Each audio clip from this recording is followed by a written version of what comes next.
नमस्ते। आप सभी का एक बार फिर राष्ट्रीय दिनदर्शिका प्रसार मंच के इस कार्यक्रम में स्वागत है। इस भाग में हम राष्ट्रीय दिनदर्शिका के बारे में जानकारी लेने वाले हैं। संस्था के संस्थापक श्री अभय मराठे जी ने रविवार 21 आषाढ़ 1942 यानी 12 जुलाई 2020 इस दिन एक वेब कॉन्फ्रेंस से आरएसएस सेवकों को संबोधित करते हुए निम्नलिखित जानकारी दी। 1. स्वतंत्र पूर्व दिनदर्शिका स्थिति। 2. स्वतंत्रता के बाद संसदीय समिति गठन। 3. राष्ट्रीय दिनदर्शिका और अंग्रेजी दिनदर्शिका संबंध। 4. श्री मराठे और संस्था की स्थापना। 5. दिनदर्शिका का शास्त्रीय तथ्य। 6. सौर और चंद्रमास संबंध। 7. राष्ट्रीय दिनदर्शिका के प्रति समाज में उदासीनता। और 8. राष्ट्र भावना और दिनदर्शिका के प्रति आग्रही। आइए इस जानकारी को उनके ही आवाज में सुनते हैं। परम पवित्र भगवा ध्वज आणि शाखा में उपस्थित अधिकारी गण सबको प्रणाम कर सब उपस्थित स्वयंसेवक बंधु और माता भगिनी सबको प्रणाम कर मैं अपना विषय रखना प्रारंभ करता हूं।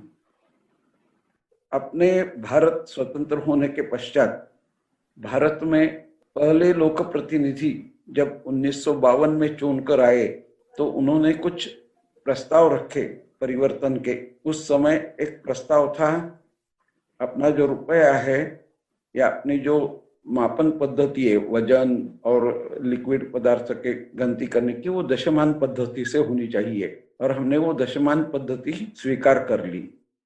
उसी समय एक विचार सामने आया और अपने देश के लिए जो पूरे भारतवर्ष में ग्रेगोरियन कैलेंडर अंग्रेजों ने फैला के रखा था और उसके मुताबिक सब कारभार चालू था, वो कैलेंडर रिप्लेस करने का तय हुआ। उसको बदली कर अपने संस्कारों से, अपने जड़न घड़न से, अपने संस्कारों से जो होना चाहिए वैसा दिनदर्शिका स्वीकारने का तय हुआ और मेघनाथ शाह अध्यक्षता में एक 7 सदस्यों की समिति बनाई गई।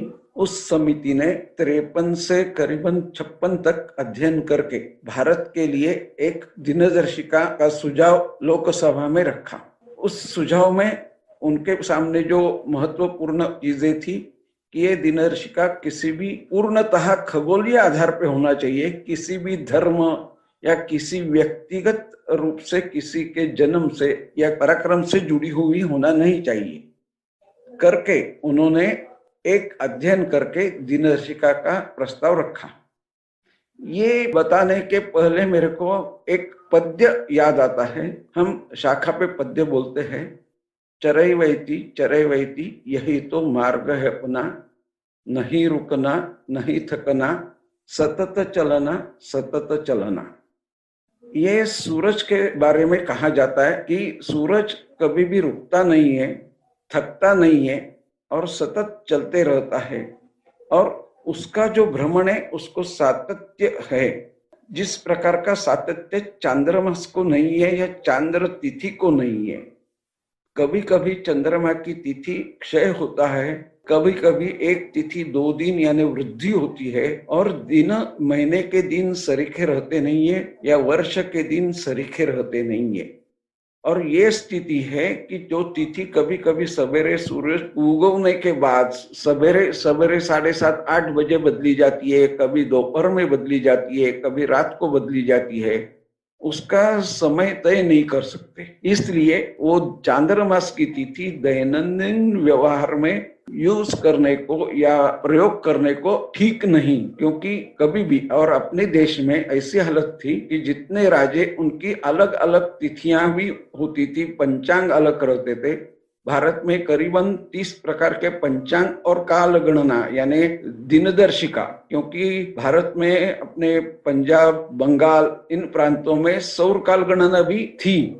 उनका शुरुआती का महीना वैशाख महीना आता था, वैशाखी वर्ष बोला जाता था। इस प्रकार की नानाविध दिनदर्शिका पंचांग थी और उससे पूरे राष्ट्र को चलाने के लिए कुछ मेल नहीं बैठता था। जब अंग्रेजों को राज्य करने का तय हुआ, पूरे सब संस्थानों के पास उनके जो कुछ व्यापार के इससे संबंध आए, उन्होंने अपने राज्य कारोबार में हस्तक्षेप करके कारोबार करना शुरू किया, तब उन्होंने उनकी दिनदर्शिका हमारे ऊपर थोप दी। और आज हम वही दिनदर्शिका बिल्कुल अपनी समझकर ही यूज कर रहे हैं। उसमें क्या गलतियां हैं, उसमें क्या त्रुटि है, वो हम देख नहीं पा रहे हैं। और वो समझने के बाद भी हमें हमारे राष्ट्र की दिनदर्शिका मालूम ही नहीं पड़ी, और जब मालूम पड़ता है तो भी लिखने की हिम्मत हमारे में रही नहीं। इस प्रकार ये दिनदर्शिका स्वीकारने के बाद, ये दिनदर्शिका जो मेघनाथ शाह ने रिपोर्ट देकर हमें सुझाव दिया, वो 24 अक्टूबर 1956 में लोकसभा में पारित हुआ होगा, क्योंकि पहला जो गृह मंत्रालय का परिपत्रक है उसमें कहा गया है कि 22 मार्च 1957 ये भारतीय कालगणना का पहला दिन रहेगा। और उस दिन का वर्णन करते समय बताया गया है कि 22 मार्च 1979 यानी 1 चैत्र 1879 होगा। ये 1957 से यूज करने का तय हुआ, और कंडीशंस ऐसी रखी गई, लोगों को समझ में आना चाहिए। अंग्रेजी कैलेंडर व्यवहार में था, देश में विविध दिनदर्शिकाएं चलती थी, उसमें हम संभ्रमित न होना चाहिए करके अंग्रेजी और राष्ट्रीय दिनांक दोनों साथ में यूज करने का लिखा गया था। कुछ दिन राज्य कारभार में, पत्राचार में इस प्रकार प्रयोजन किया गया, लिखी गई, लेकिन कुछ समय के बाद राष्ट्रीय दिनांक लिखना छूट गया। सिर्फ आकाशवाणी सवेरे जब वंदे मातरम होता है, वंदे मातरम होने के पश्चात आकाशवाणी पे रोज बताया जाता है, आज भारतीय सौर दिनांक, कल यदि सुनेंगे तो 22 आषाढ़ 1942 ऐसी तारीख बताई जाएगी। यो जो दैनंदिनी सूरज भ्रमण के ऊपर आधारित हमने स्वीकार की है, उसका वैशिष्ट्य यही है कि इसके दिन और ग्रेगोरियन कैलेंडर के दिन समान आते हैं। 2 रेलवे पटरी के समान समांतर चलते हैं। यदि 2 रेलवे पटरियों में अंतर कम ज्यादा हुआ तो गाड़ी नीचे घसर जाएगी, वो रुक जाएगी। इस प्रकार इस दोनों दिनांकों में कहीं भी फर्क आता नहीं। तिथि के बारे में, चांद्रमास के बारे में या पंचांग जो बोला जाता है, जो पंचांग बोला जाता है, क्योंकि उसमें 5 चीजों का जिक्र किया है। एक तिथि, वार, नक्षत्र, करण और योग। ये पंचांग जो है, इस पंचांग में तिथियां कभी भी बदलती है, कौन से भी समय बदलती है, लेकिन उससे दैनंदिन व्यवहार में कठिनाइयां निर्माण होती है करके सौर दिनांक जो हमेशा रात के समय बदलती है, उसे ही स्वीकारने का तय हुआ, और वो दिनदर्शिका हमने स्वीकार कर दी। ये जो सनातन सूर्य का अध्ययन अपने यहाँ देश में चलता था, और हम उसके ऊपर हमेशा बात करते थे, हमारी प्रेरणा भास्कर बोलते हैं हम। इस प्रेरणा का स्रोत से उसका दिनमान या उसका जो ठिकाना है, उसका जो एड्रेस बताना है, वो ठीक से उसके तरफ देखकर हम बता नहीं पाते थे। जिस प्रकार हम चंद्र की कोर देखकर आज तृतीया है, प्रतिपदा है, चतुर्थी है, पूर्णिमा है, या आज चंद्रमा आया ही नहीं यानी अमावस्या है, ये समझ सकते हैं। इस प्रकार सूर्य का दिनमान हम या दिनांक हम तय नहीं कर सकते करके सूर्य की दिनांक ये सूर्य की छाव के ऊपर तय की जाती थी, और इस प्रकार की यंत्रणा हमारे देश में उपलब्ध थी। उसका उदाहरण यानी जयपुर का जो जंतर मंतर है, जो सही सूर्य दिनदर्शिका बताने वाला ठिकाना है। और विष्णु ध्वज जो दिल्ली में है, जिसको विष्णु ध्वज नहीं कुतुब मीनार करके हम परिचित है, वो कुतुब मीनार भी सूर्य की दिनदर्शिका ही होती थी, और इस दिनदर्शिका से हम उसकी कालमापन पद्धति करते थे। इस प्रकार हमारे यहाँ सौर की काल गणना थी, लेकिन काफी दिनों पश्चात, यानी इसका संदर्भ महाभारत से मिलता है कि सौर भ्रमण और चंद्र भ्रमण हमारे शुरू के सब राजा महाराजा प्रभु रामचंद्र या उनके वंशज पूरे सौरवंशी कहलाते थे, और जब महाभारत शुरू हुआ तब से सौरवंश का चांद्र वंशों में परिवर्तन हुआ, और तब से हम सूर्य की कालगणना भूल गए। उसको उजागर करने का काफी लोगों ने प्रयत्न किया। आर्यभट्ट ने भी इस प्रकार का प्रयत्न किया था, वराह मिहिर ने भी इस प्रकार का प्रयत्न किया था। वो दिल्ली का कुतुब मीनार जिसको बोला जाता है, जो विष्णु ध्वज वराह मिहिर ने बनाया है, इस प्रकार कोशिश की गई, लेकिन उसे व्यवहार में लाना हुआ नहीं। जो दृक प्रत्यय से यानी अपने नजरों को दिखाई देने वाला अनुभव जो है चंद्रकोर के अनुसार, उस प्रकार की कालगणना हम व्यवहार में लिखने को और व्यवहार करने को, यूज करने को शुरू हुआ। लेकिन अंग्रेजों को जब कठिनाई हुई तब उन्होंने उनकी कालगणना हमारे ऊपर थोप दी। लेकिन पूरे भारतवर्ष के लिए जब भारत स्वतंत्र हुआ या उसको हस्तांतरण हुआ, कुछ भी बोलो, क्योंकि काफी ये हस्तांतरण का शब्द प्रचलित हुआ है, यह हस्तांतरण हुआ, तब से हमारे लोक प्रतिनिधियों को अपने लिए अलग सी दिनदर्शिका का निर्माण करने का सोच आया और उन्होंने मेघनाथ शाह के अध्यक्षता में ये समिति अपॉइंट करके उन्होंने ये दिनदर्शिका का अध्ययन किया और ये स्वीकार की गई। इस दिनदर्शिका का वैशिष्ट्य यह है, यह हमारे जीवन में अंग्रेजी तारीख को रिप्लेसमेंट करके करने को स्वीकार की गई। जहां हम अंग्रेजी दिनांक यूज करते हैं, हमारी जन्म, मृत्यु, हमें बैंक के व्यवहार, एफडी या डीडी या जो भी कुछ पासबुक में एंट्रियां आती है, वो सब एंट्रियां हमारे राष्ट्रीय दिनांक से आना जरूरी था। इस प्रकार की सुविधा की गई, लेकिन हमारे उस समय के शासनकर्ताओं ने और समाज ने भी उसको ठीक से समझ लिया नहीं। समाज के बारे में ऐसी बात होती है, मैंने जो इस विषय में प्रवास किया कुछ राज्यों में, तो मेरे को समझ में आया कि समाज में चांद्रमास और सूर्य मास के नाम एक ही लेने की वजह से, यानी चैत्र, वैशाख, ज्येष्ठ, आषाढ़, इस प्रकार लेने की वजह से एक द्विधा परिस्थिति आई।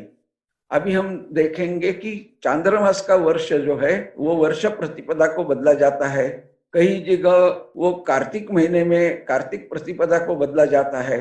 इस प्रकार से कि उसमें विविधता है। लेकिन चैत्र शुद्ध प्रतिपदा को बदला जाने वाला शालिवांशक हमने स्वीकारा है, तो हमें ये एक संभ्रम निर्माण होता है कि चैत्र शुद्ध प्रतिपदा कब आएगी। तो हम अंग्रेजी तारीख से बोले कि 16 अप्रैल को है तो हमें कुछ खटकता नहीं है, यदि हम बोले 25 मार्च को है तो भी कुछ खटकता नहीं है।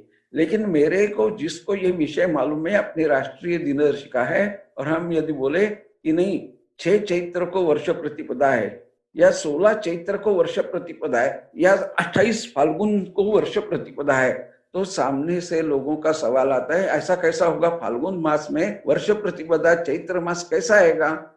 तो ये सौर और चंद्र भ्रमण का जो फर्क है वो पहले हमें समझ लेना पड़ेगा।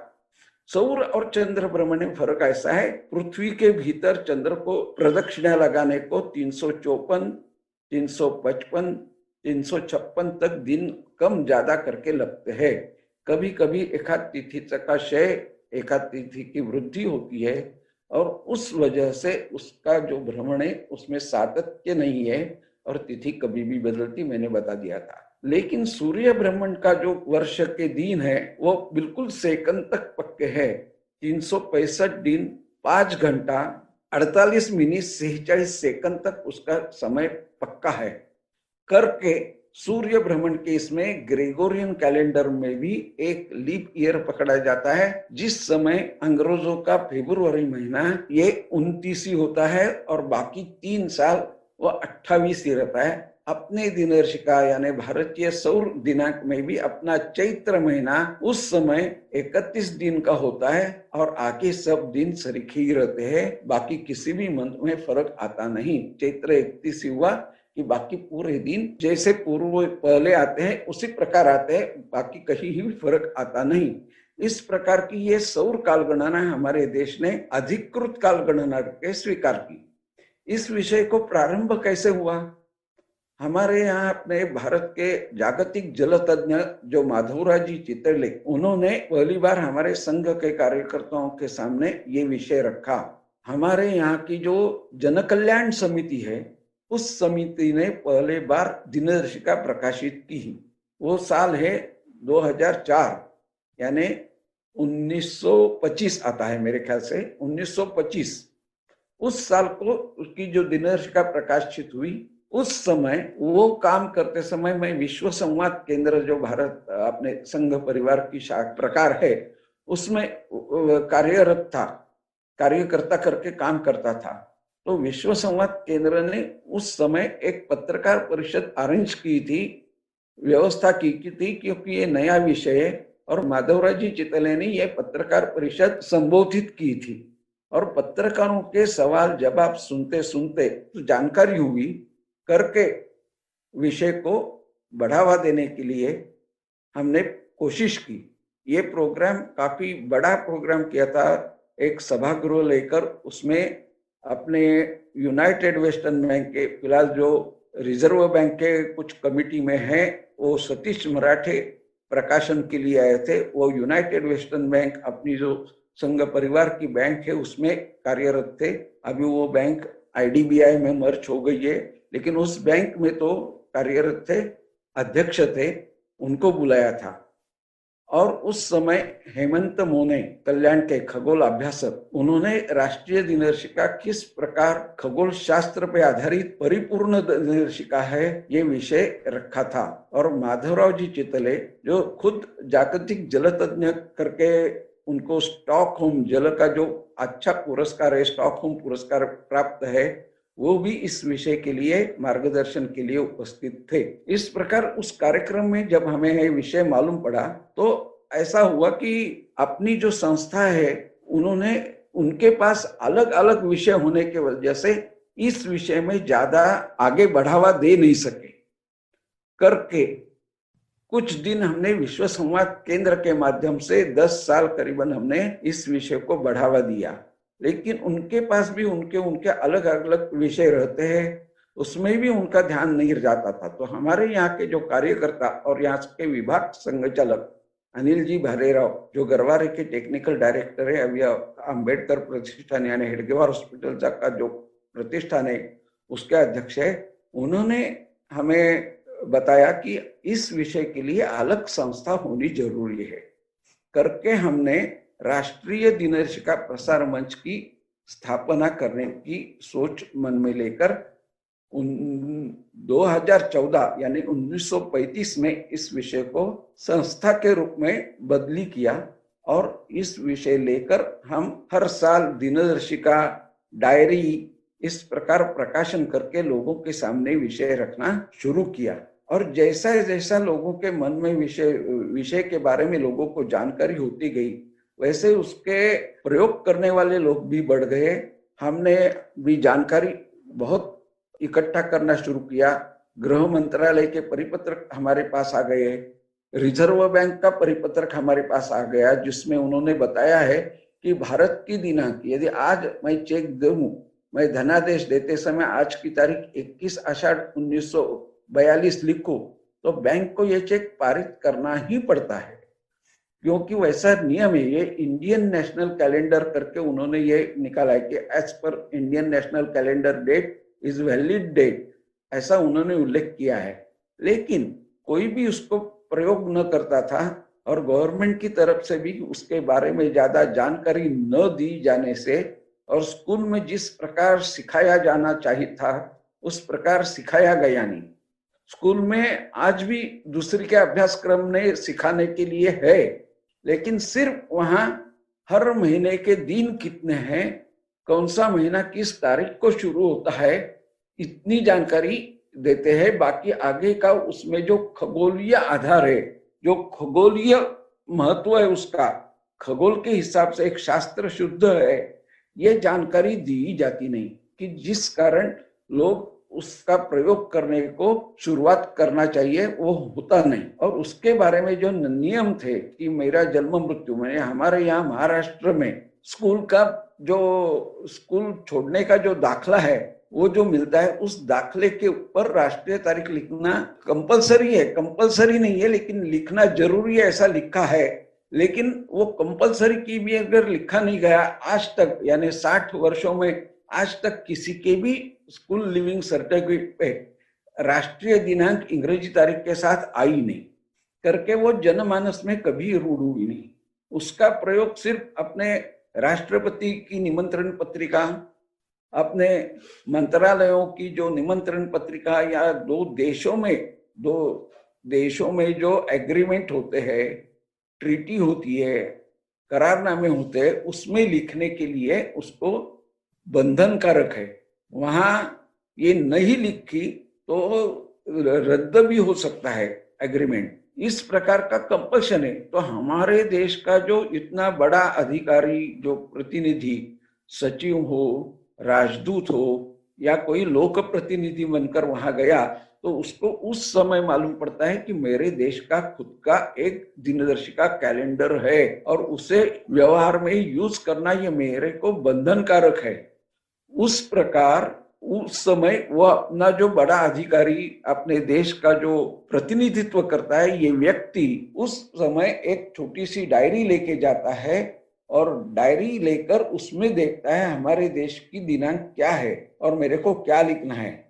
कभी कभी इस प्रचार माध्यम में जब मैं काफी जगह घूमा तो ऐसे भी कोई अपने बड़े अधिकारी मिले, सचिव लोग मिले, जो कुछ करार करने के लिए किसी दूसरे देश के पास गए थे और वहां उनका जो डायरी है ऑफिस में लेके जाना भूल गए, तो सामने वाले देश ने तुम्हारे देश की क्या दिनांक है यह बताया है। और हमारे जो देश का इतने 135 करोड़ जनता का प्रतिनिधित्व करने वाला जो आदमी है, उसको उसके देश की दिनांक मालूम नहीं पड़ी, क्योंकि हम नागरिक जनता ही हमारा देश चलाती है, आदमी चुन के देती है, लेकिन नागरिक इस दिनांक का व्यवहार में प्रयोग नहीं करते।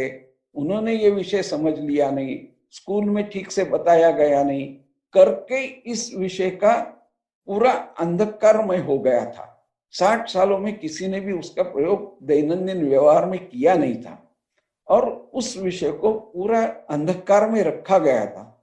मेरे हिसाब से इस विषय का ठीक से अध्ययन करके समझ लेकर हर भारतीय नागरिक ने, हर राष्ट्र प्रेमी आदमी ने उसका प्रयोग करना बिना डरे, बिना रुके प्रयोग करना चाहिए, क्योंकि ये शास्त्र शुद्ध है। अपने पास शास्त्र ऐसा कहता है, इसके संदर्भ वाराणसी में ऋग्वेद में भी उसके संदर्भ मिले गए, जो अपने देश ने मेघनाथ शाह की रिपोर्ट के अनुसार जो चैत्र महीना 1 तारीख 22 मार्च को तय की है, उसी समय ऋग्वेद में उसके संदर्भ मिलते हैं। और ऋग्वेद में जो संदर्भ मिलते हैं उसमें उन्होंने महीनों के नामा, सूर्य मास के नामा अलग दिए हुए हैं। वो सूर्य मास के जो नाम है वो अलग इस प्रकार है: मधु माधव, शुक शुचि, नभ नभस्य, सह सहस्य, ईश ऊर्ज आणि तप तपस्य। इस प्रकार ये 12 महीने के नाम हैं। और ये जो नाम है पूरे खगोलीय यानी पृथ्वी का जो ऋतु चक्र है, वो ऋतु चक्र सूर्य के ऊपर निर्भर है।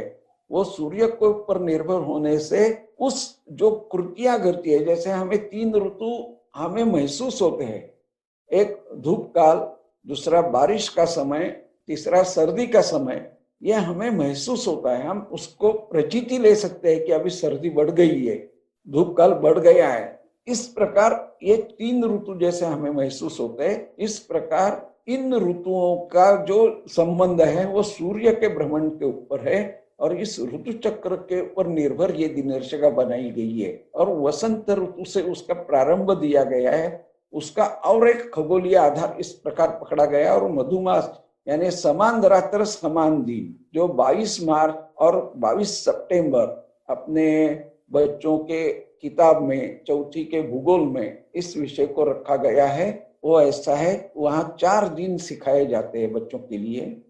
एक है, 2 दिन है समान रात्र समान दिन, एक दिन है सबसे बड़ा दिन, और दूसरा जो दिन है वो सबसे छोटा दिन और रात बड़ी होती है। ये जो 4 दिन सिखाए जाते हैं, आज भी अपने स्कूल में इन दिनों को अंग्रेजी तारीख से बताया जाता है। उसे राष्ट्रीय तारीख से कोई भी संबंध कोई भी शिक्षक सिखाता नहीं है। तो ये जो दिन है ये अपनी राष्ट्रीय दिनदर्शिका के मुताबिक ऐसे आते हैं। 1 चैत्र यानी समान रात्र समान दिन, ये दिन है वसंत संपात का दिन माना जाता है, विश्व दिन माना जाता है। उस दिन रात्र और दिन समसमान होती है, दूसरे दिन से दिन बड़ा होना शुरू होता है। दूसरा जो दिन आता है भ्रमण मार्ग पे, वो है सबसे बड़ा दिन यानी 21 जून, और दूसरे दिन से दक्षिणायन प्रारंभ होता है। वो दक्षिणायन प्रारंभ जो है वो 1 आषाढ़ के दिन आता है। और वहां से दिन और छोटा होना शुरू होता है। फिर समान रात्र समान दिन यानी 22 सितंबर आता है और 23 सितंबर से दिन और छोटा होना शुरू होता है। समान रात्र समान दिन से भी छोटा होना शुरू होता है। उस दिन को अपने दिनदर्शिका में एक अश्विन कहा जाता है और वहां से फिर दिन छोटा छोटा होते सबसे छोटा दिन और बड़ी रात आती है, वो दिन है 22 दिसंबर। और 22 दिसंबर यानी अपनी दिनदर्शिका के हिसाब से एक पौष। यदि हम अपनी दिनदर्शिका के हिसाब से इन दिनों को देखेंगे तो एक चैत्र यानी समान रात्र समान दिन, एक आषाढ़ यानी दक्षिणायन प्रारंभ सबसे बड़ा दिन जिसको हम योग दिन करके मनाते हैं, उस दिन का दूसरा दिन यानी एक आषाढ़। तीसरा जो आता है दिन और छोटा होना, समान रात्र समान दिन के दूसरे दिन का और दिन छोटा होना शुरू होता है, वो दिन है एक अश्विन। और जिस दिन से दिन बड़ा होना शुरू होता है वो दिन है एक पौष यानी 22 दिसंबर। ऐसे ये 4 दिन जो है ये अपनी भारत की दिनदर्शिका का वैशिष्ट्य है। विश्व में जितनी सौर कैलेंडर है, अपने पड़ोसी चीन का सौर कैलेंडर है, उनका वर्ष 8 फरवरी से शुरू होता है। वो 4-5 दिन उनका नया वर्ष मनाते हैं। अपने पड़ोसी नेपाल का भी सौर कैलेंडर है, उनका कैलेंडर भी उनके राष्ट्र की जो दिनांक है उससे शुरू होता है और उनके आंकड़े बड़े होते हैं और इंग्रजी आंकड़ों को, इंग्रजी ग्रेगोरियन कैलेंडर को छोटे अंकों में दर्शाते हैं। लेकिन उनके व्यवहार भी उनके राष्ट्रीय कैलेंडर से शुरू होते हैं। उनका जो महीना वर्ष शुरू होता है वो वैशाखी वर्ष है। भारत के वेस्ट बंगाल और वहां चलने वाले जो विक्रम संवत के अनुसार वो भी आज 2077 चालू है और वो सौर वर्ष है और वो वैशाखी वर्ष करके संबोधा जाता है। और वो 13 अप्रैल को एक वैशाख आता है उनका। अपने पड़ोसी पाकिस्तान वाले चांद्रमास का ही प्रयोग करते हैं, लेकिन उनके चांद्रमास भ्रमण में उन्होंने 12 महीने का वर्ष ही पकड़ा है, लेकिन उन्होंने अधिक मास की व्यवस्था की नहीं है करके उनके जो त्योहार है, उनकी जो ईद है, कभी कभी धूप काले में, कभी कभी बारिश में, कभी कभी सर्दी में, ऐसे कौन सा भी ऋतु चक्र से उसका संबंध रहता नहीं है। लेकिन भारत में जो चांद्रमास हम प्रयोग करते हैं वो चांद्रमास और सौर मास की जो पंचांग में रचना की है, वहां चांद्रमास में अधिक महीने की व्यवस्था की गई है, जिस अधिक महीने की वजह से अपना चांद्र वर्ष और उसके जो हम जो तिथि के ऊपर जो त्योहार मनाते हैं, ये त्योहार कभी भी सीजन यानी ऋतु चक्र को छोड़ के आते नहीं। हमारी रामनवमी कभी बारिश के समय आती नहीं, हमारा कृष्ण जन्म कभी भी सर्दी के मौसम में आता नहीं। इस प्रकार हमारे जो त्योहार है वो अपना ऋतु चक्र छोड़ के कभी आते नहीं। सौर मास और चांद्रमास में जो फर्क आता है वो मैंने आपके सामने रखने की कोशिश की। उस फर्क को ध्यान में लेकर, नामों का साधर्म्य ध्यान में लेकर, यदि अपने मन में जो द्विधा स्थिति होने वाली है, चैत्र में चैत्र कैसा, तो एक चांद्र चैत्र है, एक सौर मास का चैत्र है। यह अपने मन को समझा कर उसे व्यवहार में लाना यह हमारा कर्तव्य रहता है, क्योंकि राष्ट्रीय दिनदर्शिका ये अपने राष्ट्र का राष्ट्रीय प्रतीक भी माना गया है। जिस प्रकार हमारे राष्ट्र के प्रतीक में राष्ट्र ध्वज है, राष्ट्र गीत है, राष्ट्रगान है, राष्ट्रीय पक्षी है, राष्ट्रीय चलन है, ऐसे 14 प्रकार के राष्ट्रीय प्रतीक हमने स्वीकार किए हैं। भारत सरकार के संकेत स्थल पे जाकर आप यदि ढूंढेंगे तो अपने को 14 के 14 प्रकार देखने को मिलेंगे। लेकिन राष्ट्रीय दिनदर्शिका ये राष्ट्रीय प्रतीक होकर भी जनता तक पहुंची नहीं, जनता ने भी उसको समझा कर लिया नहीं करके वो व्यवहार में आई नहीं, और हम अंग्रेजों का कैलेंडर अपना कैलेंडर समझ कर ही यूज कर रहे हैं। हमारा कुछ भी प्रोग्राम हो, हमारा उत्सव हो, हमारे यहाँ शादी हो, हमारे यहाँ किसी की दिनांक लिखनी हो, किसी के मृत्यु की, जन्म की, तो उसके लिए हम अंग्रेजी तारीख का जो प्रयोग कर रहे हैं उसके बदले में ये तारीख को व्यवहार में लाना है। इसको व्यवहार में लाते समय अपने को काफी कठिनाइयां आने वाली है। उसका कारण यह है कि अज्ञान, हम यूज करते नहीं थे, हमने कभी समझा लिया नहीं और हमें कभी स्कूल में समझाया गया नहीं। सिर्फ महीने के दिन बताकर कुछ होने वाला नहीं था, लोगों को समझने वाली नहीं थी करके इस विषय को किसी ने समझ भी लिया नहीं और स्कूल में भी ठीक से पढ़ाया गया नहीं। कई कई महत्वपूर्ण जगहों पे, अंतरराष्ट्रीय करार पे या हमारे मंत्रालय से जो निमंत्रण पत्रिका आती है उससे राष्ट्रीय तारीख लिखी गई, लेकिन वो दिनांक हमारे तक पहुंचती नहीं थी। हमारे नेताओं ने भी इस चीज के ऊपर ध्यान दिया नहीं। उसका एक वजह मेरे समझ में ऐसा आता है, जिन्होंने इस दिनदर्शिका की जिक्र की वो मेघनाथ साहा, जो खुद इस विषय में उन्होंने बहुत सारा अध्ययन करके रिपोर्ट बनाया, वो खुद ये स्वीकारने के बाद, यानी अक्टूबर महीने में दिनदर्शिका स्वीकार हुई, पहला परिपत्रक ऐसा ही बताता है 24 अक्टूबर का, और उसके बाद में मार्च में वो व्यवहार में लानी थी 22 मार्च से, उसके बीच में फरवरी महीने के पहले हफ्ते में उनका देहांत तो हो गया। यानी ये स्वीकारने के बाद आगे किस प्रकार व्यवहार में आने के लिए जो मार्गदर्शन करने वाला था, जो अध्ययन करने वाली व्यक्ति थी, वो हमारे में रही नहीं करके भी इस विषय को पीछे रखा गया होगा। कुछ भी वजह हो, हमारे मन में जो द्विधा स्थिति है कि मैं ये प्रचार के वास्ते काफी राज्यों में घुमा, कभी उत्तर में गए हरियाणा और वहां, तो वो सब लोग पूछते हैं कि 2077 क्यों नहीं लिया। ये क्यों नहीं लिया, ये सवाल पूछ के चलने वाला नहीं है। हमारे मन में बहुत था, हमारा भगवा ध्वज राष्ट्रीय ध्वज होना मांगता था, लेकिन हम लोग आज भी तिरंगे का मान तनक भर भी कम नहीं रखते। जिस प्रकार हम सब अपने व्यवहार भारत ने जो स्वीकार किया हुआ चलन है उसमें से करते हैं। हम चाय पीने को गए और कहीं डॉलर दिया तो डॉलर से हमें चाय कोई पिलाने वाला नहीं, वो चाय वाला बोलेगा मेरे को रुपया ही दो, 10 रुपए की नोट ही दो, ये डॉलर मेरे कुछ काम का नहीं।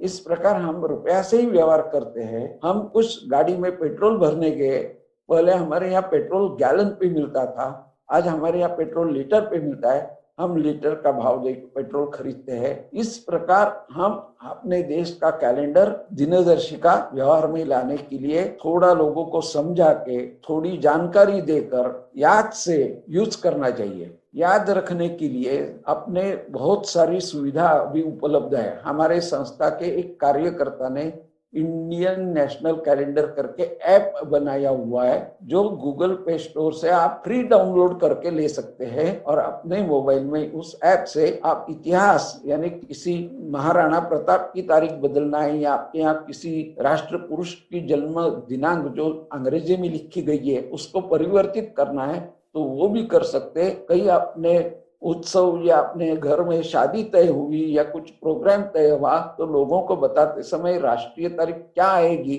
ये भी आप लिख सकते। कुछ दिन के लिए दोनों तारीख लिखकर व्यवहार शुरू करना चाहिए।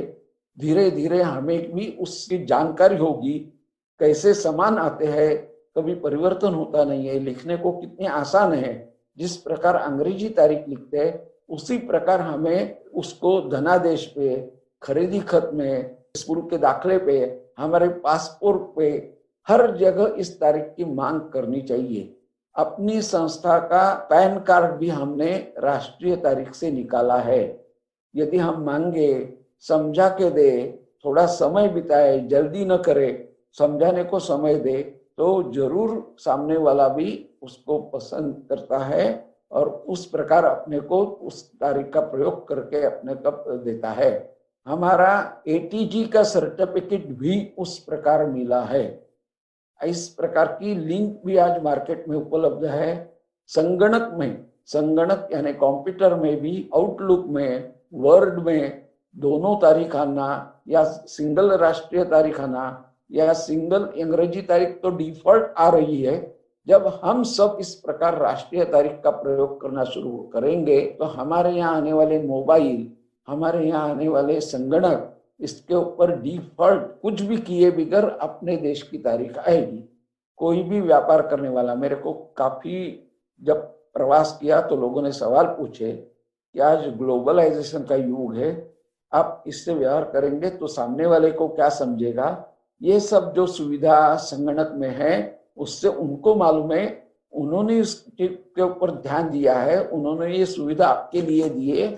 हम लोगों ने इस चीज के ऊपर ध्यान दिया नहीं, ऐसा हमारे को लगता है, क्योंकि जब इस प्रकार पूछा गया माइक्रोसॉफ्टवेयर को तो उन्होंने बोला हमने दिया है, आप लोग देखते नहीं है। तो ये हम जो उस चीज के ऊपर अनदेखा किया है उसके ऊपर ध्यान देके हमने यूज करना चाहिए। ये जो बाकी प्रांतीय दिनदर्शिका से अपनी राष्ट्रीय दिनदर्शिका की तुलना होती है वो छोड़कर या अपने राष्ट्र की है, अपनी है करके ही से व्यवहार में लाना यह अपना कर्तव्य है। आजकल अपने पंतप्रधान, अपने राष्ट्रपति राष्ट्रीय तारीख लिखना शुरू किया है और वो आती है, सामान्य आदमी को भी जो पत्राचार होता है उसमें भी उसका उल्लेख किया जाता है। राजपत्र पर तो शुरू से है, कभी भी राजपत्र बिना राष्ट्रीय तारीख का निकला नहीं है, लेकिन बाकी जो पत्राचार था उसमें वो आती नहीं थी। इस प्रकार आज इस तारीख का व्यवहार में लाने के लिए हम सबको मिलकर प्रयत्न करना पड़ेगा, कोशिश करनी पड़ेगी। ये जो सुविधा है, हम 15 साल से दिनदर्शिका निकालते हैं, बंटवारा करते हैं, वो करके लोगों तक पहुंचाना चाहिए। उसके ऊपर हम ये सब जानकारी प्रिंटेड स्वरूप में देते हैं, आरबीआई का परिपत्र है, आईबीए का लेटर है, ये सब जानकारी हम उसमें देते हैं। और संस्था राष्ट्रीय दिनदर्शिका प्रसार मंच आपके लिए इस विषय में जो भी काम करने वाला है, जो उसका प्रयोग करने वाला है, उसको कोई दिक्कत आ गई तो उसके लिए हमेशा आपके पीछे खड़ा है। आपको जो आवश्यक जानकारी है वो कभी भी मेल करके या हार्ड कॉपी भेज के हम दे सकते हैं। सबको अभी पत्राचार करने की, गवर्नमेंट से जानकारी का अधिकार यूज करके लाने की जरूरत नहीं है।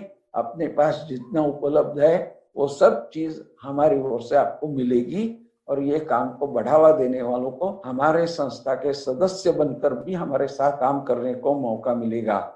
इतना कहकर मैं आज का विषय यहीं समाप्त करता हूँ। जिन्होंने मेरे को, यानी आपने जिन्होंने इस विषय में सहायता की है, उनका मैं ऋणी रहूंगा। धन्यवाद।